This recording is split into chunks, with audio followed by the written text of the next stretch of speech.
Why would God let someone break you like that? Why would He allow the person you trusted most to be the one who wounded you the deepest? You prayed for protection, you cried for answers, and yet the betrayal came like a knife to the soul, and you are left asking the question that haunts so many hearts. Why did you let them hurt me? But what if I told you that the pain was never meant to end you? What if the very moment you thought was breaking you was actually God preparing you? I have seen it again and again, people walking through seasons of heartbreak, rejection, confusion, yet later looking back and saying it had to happen. I remember a woman who sat in the front row every night during a revival meeting, eyes swollen from crying her fiancé had walked away just weeks before the wedding. She felt forgotten by God, but in that brokenness, she began to write, pray, worship like never before. And today, her life has become a vessel of healing for others. Sometimes the only way God can lift you higher is by first letting something fall apart beneath you. The people who left you, the silence they gave you, the words they used to break you were not beyond His reach. They were part of the shaping. When Jesus walked the earth, He was not spared from betrayal. He chose to feel what you feel so that when you weep, He does not sit distant. He draws near. The Bible says He is close to the brokenhearted and saves those who are crushed in spirit. That is not just poetry, it is promise. If you are in a place where the pain feels louder than the presence of God, I want you to know He is not gone. He is working right in the middle of that ache. You see, we think we need comfort to grow, but sometimes we need discomfort to awaken what was sleeping in our spirit. That heartbreak is not the end, it is a doorway. That wound is not your identity. It is where God will pour in His healing. This is not punishment, this is preparation, and you will not stay here forever. God is too faithful to leave you in the fire when His plan is to refine you through it. Let me ask you something. Have you ever found yourself holding on to someone long after their season in your life had ended? Have you ever fought to keep a door open that God was gently trying to close? We have all been there, grasping at what feels familiar, hoping that the same people who once stood with us would keep walking beside us. But what if the truth is this? They were never meant to stay. What if their leaving was not your loss, but God's rescue? I have spoken to many who told me that the greatest breakthroughs in their lives came after someone walked away. The tears were real, the confusion was heavy, but over time they realized it was not rejection, it was redirection. There is a danger in staying tied to people who no longer carry the grace for your future. When Judas left the table, Jesus did not chase him. He simply said, "What you are about to do, do quickly," because Jesus knew the cross was coming and not everyone could go with Him. There is a purpose so great in your life that God will remove the people who cannot carry it with you. And if you are still grieving over who left, I want to ask you right now, are you ready? Are you ready to stop looking backward and start stepping forward? Are you ready to trust that God's plan includes both the arrivals and the exits? If you are, say it with me in the comments. Say, "I'm ready," or just drop a number 1. Let me know that your heart is awake and willing, that you are not just watching this in silence, but something in you is stirring. Because your presence here, it matters. It tells me that someone out there is not afraid to change. Someone is choosing purpose over comfort. Someone is daring to believe that what God has next is better than what He removed. And I want to say, from the bottom of my heart, thank you for showing up, for being real, for letting this message find you right where you are. You are not alone. God sees you and I see you too. So let's keep walking together forward into what God has prepared, because if they were meant to stay, they would have. And if they left, it is only because their chapter in your story has closed, but your book is far from finished. Some wounds never bleed on the outside, yet they leave you limping through life. They shape the way you see people. They steal the way you trust. They haunt the quiet places of your soul. You smile, but inside something aches, something whispers.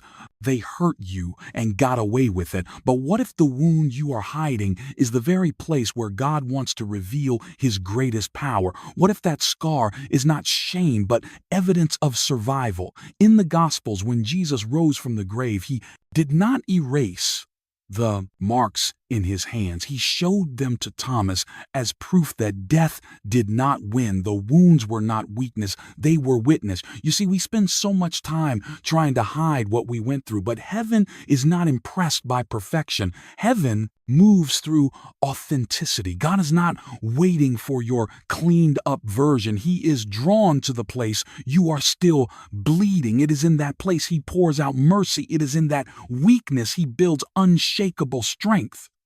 And I wonder how many of you right now are asking yourself, will I ever be whole again? But you must understand, wholeness in the kingdom is not about forgetting. It is about transforming. What cut you deep is what God can use to cut through someone else's darkness. What left you broken is where grace flows most freely. Stop seeing your pain as punishment. See it as permission. Permission for God to use you. Permission for healing to begin. Permission to stop hiding and start living again. And maybe this will make someone uneasy, but I believe the enemy does not fear your strength. He fears your healed wound. Because a person who has seen hell and still worships, a person who was abandoned and still loves, a person who should have given up and still chooses faith is dangerous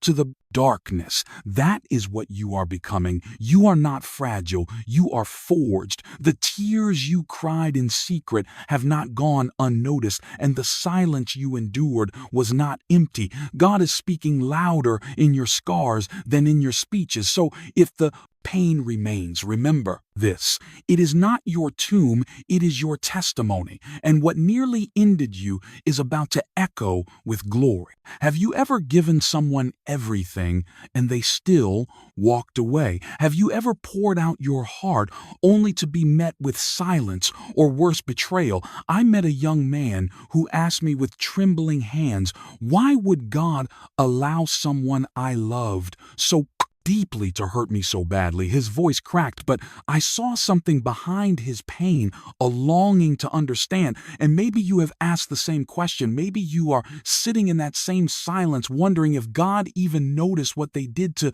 you. Let me tell you this: yes, He saw it. Yes, He allowed it. And no, it was not to punish you, but to position you. You see, rejection does not always come to destroy your identity. Sometimes it comes to reveal it. What they said, what they did, how they left, none of it was outside the hand of God. There is a reason He let them go. There is a reason that door shut so tightly and never reopened. Some people had to leave so you could finally see that your worth was never in their acceptance. It was always in His calling. I have heard from countless people who said the turning point in their life came right after their deepest heartbreak. It was when they stopped chasing who left and started seeking who stayed. And the one who stayed is the one who never sleeps, never lies, never fails. He is the same yesterday, today, and forever. That kind of love cannot be taken from you. And I want to ask you now, are you still holding on to what broke you? Are you still trying to prove something to someone who is no longer watching? Or are you ready to release it and step into what God has next? If you are still listening right now, let me know. Drop a simple comment. Just say, I'm here, or type number 1. I want to know if this is speaking to your heart. I want to know that you are not just scrolling through, but that something in you is leaning in. That means more than you know to those of us who pour these messages out, hoping to meet you where you are. Because the truth is, your pain is not in vain. Your rejection is not the end. It is the beginning of clarity. It is the clearing of the stage for the one who never leaves, and when he moves, nothing and no one can stop what he has purposed for you. Some of you are walking through a season that feels unfair, and you are wondering why the attacks keep coming, why the doors keep closing, why the pressure keeps rising. You try to stay faithful, but it feels like everything around you resisting your progress. Let me tell you something that may challenge your thinking. The presence of pressure is not proof of God's absence. It is often the sign that He is getting ready to do something extraordinary through you. The enemy does not waste his time attacking what is not a threat. If you are under fire, it is because your future carries weight. Look at Joseph. His brothers hated him, not because he did wrong, but because of the dreams God gave him. They sold him into slavery thinking they buried him, but they were actually sending him straight to the place where he would be elevated, Pharaoh's palace. And Jesus himself faced rejection not because he failed, but because he walked in power. The religious leaders plotted Judas, betrayed the crowd, turned, but all of it led to the cross. And the cross led to resurrection. God has a way of turning what looks like your downfall into the foundation for your promotion.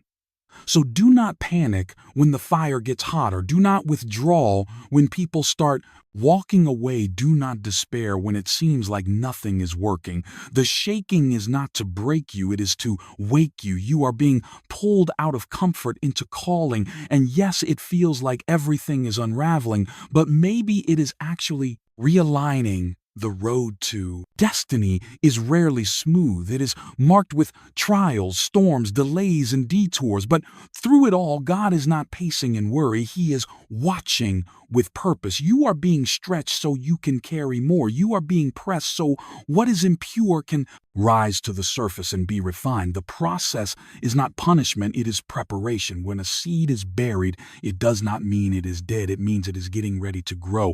And you are not being buried, you are being planted. Let that truth rest in your spirit.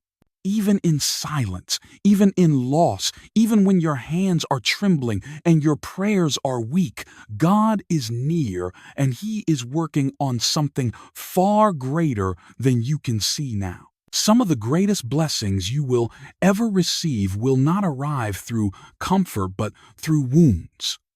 There are moments when God allows pain, not because He delights in suffering, but because He knows that pain has a way of reaching parts of us that comfort never could. We say we want to grow, but we resist what makes us grow. We ask for purpose, but we pull away from the process. What if the very thing you are asking God to take away is the very thing He is using to form you? What if the wound you carry is not your weakness, but your doorway? The cross was not a beautiful sight. It was agony. It was blood. It was silence from heaven. But through it came redemption. Jesus did not hide the cost of salvation. He carried it in His hands and His feet. And those wounds were not erased after the resurrection. They were preserved. They were the proof of victory. In the same way, the pain you carry is not to be buried in shame. It is to be carried as evidence that grace kept you, that you walked through the fire and did not burn, that the storm howled and you still stood, that hell came against you, but heaven never left you. This is not poetic comfort. This is eternal truth. When Thomas doubted Jesus, it was not a sermon that changed him. It was the sight of the wounds. What convinced him was not the power, but the pain. What if your scars will one day speak louder than your words? What if your silent endurance will preach in places your voice cannot reach? The enemy wanted your wounds to silence you, but God will use them to send you. God does not waste suffering. He does not overlook pain. He takes what tried to kill you and makes it the testimony that heals others. So do not despise what broke you. It may be the very tool God will use to unlock someone else's prison. You are not being forgotten. You are being refined. You are not disqualified. You are being commissioned. This is not the end. This is the beginning of something weighty, something holy, something that could only be born through fire and pressure and grace that never lets go. Hold on. You are closer than you think. And heaven is not silent. Heaven is building something eternal inside you.